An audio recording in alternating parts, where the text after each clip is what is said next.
বিষ্ণুই বলেন জাহান্নামের সবচেয়ে হালকা আযাব কি হবে শুনুন। জাহান্নামের সবচেয়ে হালকা আযাব হলো ওই ব্যক্তির আযাব যার পায়ে দুটো জাহান্নামের আগুনের জুতা পুড়িয়ে দেয়া হবে। ওই আগুনের উত্তাপে তার মাথার মগজগুলো হাতের মারের মতো টপ টপ টপ টপ করে বেয়ে বেয়ে পড়বে। জাহান্নামের অবস্থা এত ভয়ঙ্কর হবে, জাহান্নামের ভেতরে লক্ষ লক্ষ কোটি কোটি কাফির মুশরিককে দেওয়ার পরেও জাহান্নাম বলবে আরো আছে নাকি, আরো দাও, আমার ক্ষুধা নিবারণ হয় নাই। জাহান্নাম এত উত্তপ্ত হবে, জ্বলন্ত হবে, ভয়ঙ্কর হবে, জাহান্নামের এক অংশ আরেক অংশকে খেয়ে ফেলবে। আল্লাহু আকবার।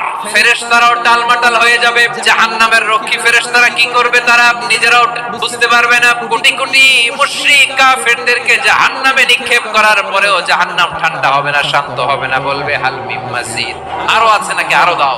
তখন আল্লাহ তাআলার কুদরতি পা জাহান্নামের ভিতরে ঢুকিয়ে দিবেন। দেওয়ার সাথে সাথে জাহান্নাম থেকে আওয়াজ আসবে, কত কত বিইজ্জাতিকা ওয়া বিকদরিক